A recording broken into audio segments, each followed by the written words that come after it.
अगर आपने प्रॉपर्टी खरीदने का मन बना लिया है तो मैं एडवोकेट आपको आज बताऊंगा कि प्रैक्टिकल तौर पे प्रॉपर्टी खरीदते समय आपको किन किन चीजों का ध्यान रखना चाहिए। तो चलिए शुरू करते हैं।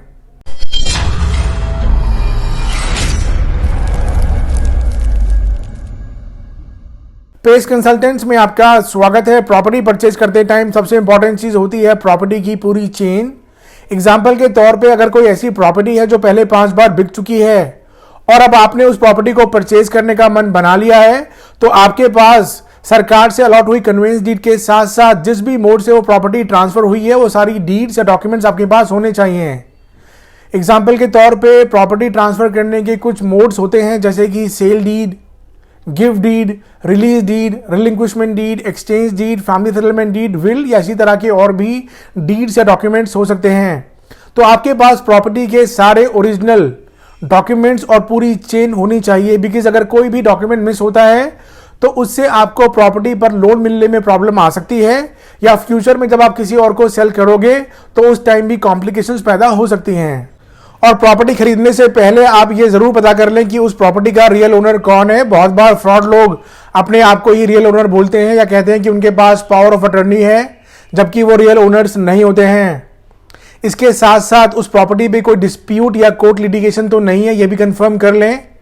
साथ में अगर प्रॉपर्टी लोन पे ली गई थी तो ये भी कंफर्म कर लें कि लोन पूरा पे कर दिया गया है, नहीं किया गया है।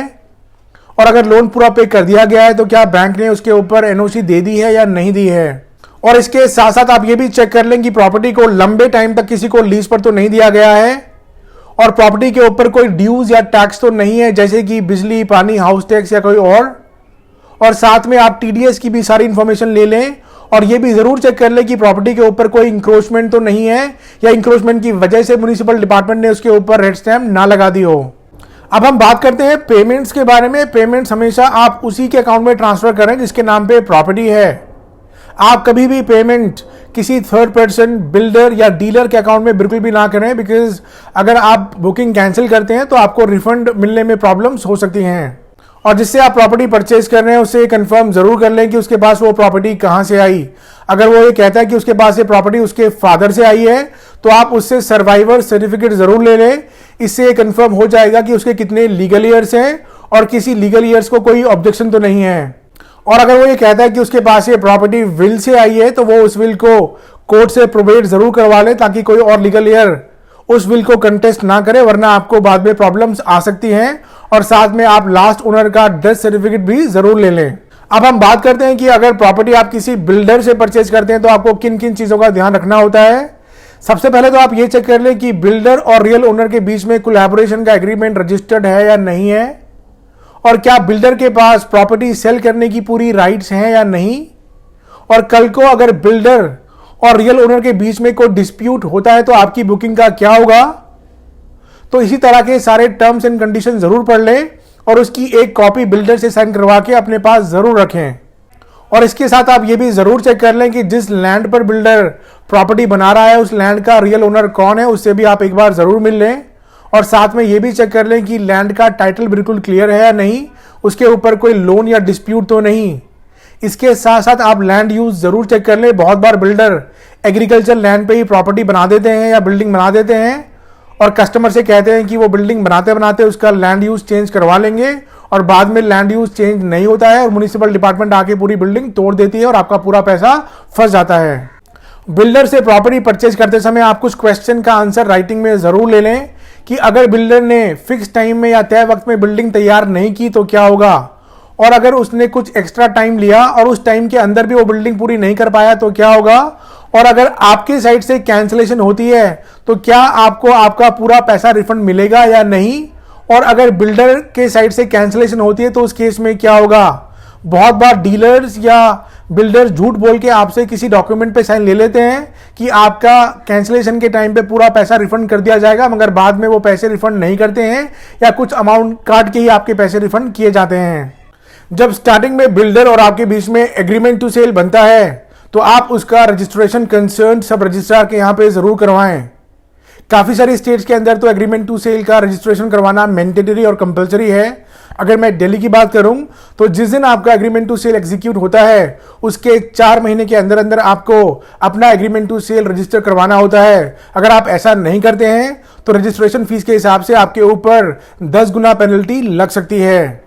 एग्रीमेंट टू सेल का रजिस्ट्रेशन करवाने से आपको एक और फायदा होगा कि आपको बिल्डर और रियल ओनर की ऑथेंटिसिटी का पता चल जाएगा और आप फ्रॉड होने से काफी बच जाओगे। और उसके बाद बिल्डर या ओनर आपकी बुकिंग कैंसिल नहीं कर पाएंगे, बिकॉज बहुत बार बिल्डर या ओनर ज्यादा पैसों के लालच के चक्कर में आपकी बुकिंग कैंसिल कर देते हैं और वो किसी और को उसकी बुकिंग कर देते हैं। अगर प्रॉपर्टी आप किसी बिल्डर से परचेज कर रहे हैं तो प्रॉपर्टी परचेज करने से पहले आप उस बिल्डर की पूरी वेरिफिकेशन जरूर कर लें कि उस बिल्डर की मार्केट में क्या रेपुटेशन है, और अगर उसने पहले कोई बिल्डिंग, फ्लैट्स या फ्लोर्स बनाए हैं तो एक बार वहां जाके उनका इंस्पेक्शन और सर्वे जरूर कर लें और आसपास के लोगों से भी बिल्डर की रेपुटेशन के बारे में कंफर्म कर लें, और साथ में कोई हिडन चार्जेस या मेंटेनेंस तो नहीं है इसकी जानकारी भी आप जरूर ले लें।